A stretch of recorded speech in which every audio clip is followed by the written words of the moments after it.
பணத்துக்கு கணக்கு எழுதுறோம் இல்லை, பணத்தை விட அரிதான ஒரு பொருள் இருக்கு அப்படின்னா அது நேரம் தான்.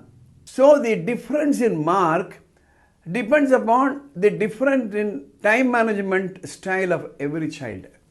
So the first and foremost thing is accountability. This is called accountability.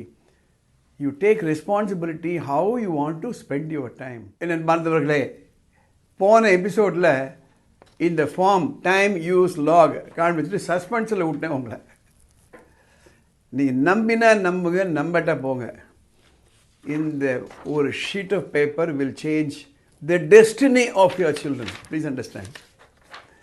நான் ஏற்கனவே போன எபிசோடில் சொன்னேன், time is very very important.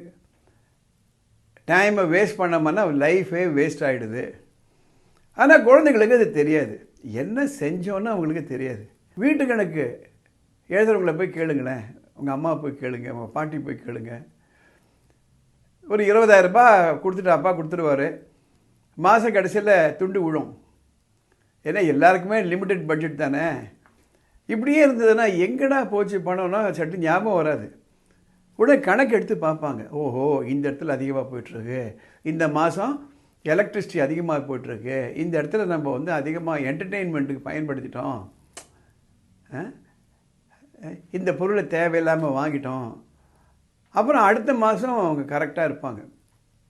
சாதாரணமாக கணக்கு எழுதாதவங்க கூட எதனா ஒரு மாதம் எழுதி பார்ப்பாங்க, எங்கே தான் செலவு போகுது பார்க்கலாமே அப்படின்ட்டு. அதே போல தான் நேரம் கூட.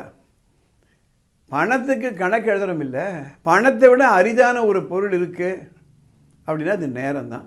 So the difference in mark depends upon the different in time management style of every child. இப்போ இதை பற்றி நம்ம பேச போகிறோம். அதுக்கு முன்னாடி இந்த கமெண்ட் பாக்ஸில் போயிட்டு yes I like these videos அப்படியே ஒரு கமெண்ட் போடுங்க. ஏன்னா இது பல பேர்களுக்கு போய் சென்று அடையும். இப்போ இந்த வீடியோக்குள்ளே போவோம். இதை நான் இந்த டைம் யூஸ் லாகை நான் டிஸ்பிளே பண்ணுறேன்.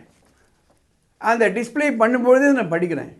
இதில் என்ன போட்டிருக்கு, ஒரு காலத்தில் ஆக்டிவிட்டின்னு போட்டிருக்கு. இந்த பக்கம் இடது பக்கம் 6 to 6:30, 6:30 to 7, 7 to 7:30, கீழே கடைசியில் முடியும் பொழுது 8:30 to 9 போட்டிருக்கேன்.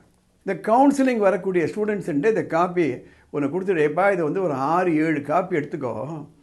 தினம் காலையிலிருந்து ராத்திரி தூங்குற வரையில் ஒவ்வொரு அரை மணி நேரமும் நீ என்ன தான் செஞ்சேன்னு நோட் பண்ணுன்னு சொல்லுவேன். ஃபார் எக்ஸாம்பிள் 6 மணிக்கு கண் முழித்தேன், 6:30 மணிக்கு எழுந்தேன். என்னடா அது கண் முழிக்கிறது எழுந்திருக்கிறது எல்லாருக்கும் உண்டு. கண் முழிக்கிறதுன்னு ரொம்ப ஈஸி, எழுந்திருக்கிறது தான் கஷ்டம். அதுவும் குளிர்காலம் வந்தாச்சுன்னா போர்வையை போட்டு படுத்துட்டு தூங்கலாம் போல் தான் தோணும் எல்லாருக்கும். 6 மணிக்கு கண் முழிச்சேன், 6:30 மணிக்கு எழுந்தேன்னா 6 to 6:30 you write it down frankly, twisting and turning in the bed. Then 6:30 to 7 brushed my teeth, washed my face, did my morning routine. Then 7 to 7:30, for example, நீ காஃபி சாப்பிட்றீங்க, had my coffee. 7:30 to 8 அது ஒன்றா போட்டுட்டு ராத்திரி தூங்கிறதுக்கு வரையில் என்னென்ன பண்ணேன். சில நேரங்களில் காலையில் 6 மணிக்கு முன்னாலே எழுந்திருக்கிறீங்களா மாற்றிக்கோங்க, 6 மணிக்கு அப்புறம் எழுதுறீங்களா மாற்றிக்கோங்க, ராத்திரி 10 மணிக்கு முடிச்சுட்டுருக்கீங்களா மாற்றிக்கோங்க. So you change it accordingly, but you write down exactly what you did. I used to tell those students 1 or 2 conditions. One, it is highly confidential. இதை கண்டிப்பாக நீங்கள் யாருக்கும் காமிக்கக்கூடாது. கண்டென்ட்டை அப்பாட்ட காமிக்காதீங்க, அம்மாட்ட காமிக்காதீங்க. ஏனென்றால் அவங்க பார்க்க போகிறாங்க தெரிஞ்சால் we may not be frank in what we wanted to write. Condition number 2, அப்பப்போ நோட் பண்ணிட்டணும். சில பேர் கணக்கு எழுதும்போது பாக்கெட்டில் ஒரு சின்ன ஹேண்ட் புக் வச்சுருப்பாங்க, செலவு பண்ண உடனே எழுதிடுவாங்க. ராத்திரி போய் தூங்கிறதுக்கு முன்னாடி என்ன செலவு பண்ண ரீகால் பண்ணால் you may not be able to recall. You understand what I am trying to say. நான் இது கம்ப்ளீட்டாக எழுதிட்டு ஒரு வாரம் கழித்து அவங்களோட நான் பேசுவேன். எப்படிப்பா போச்சு நேரம் சார்? இப்போ தான் சார் தெரியுது என் நேரம் எங்கெல்லாம் போச்சுன்னுட்டு. நான் நினச்சிட்டு இருந்தேன் நேரம் இல்லைன்னு நினச்சிட்டு இருந்தேன். இப்போ தான் எனக்கு தோணுது நேரம் இருந்துச்சு, நான் தான் அதை கண்டுக்கிறேன் அப்படின்னு சொல்லுவாங்க. So the first and foremost thing is accountability. This is called accountability. You take responsibility how you want to spend your time.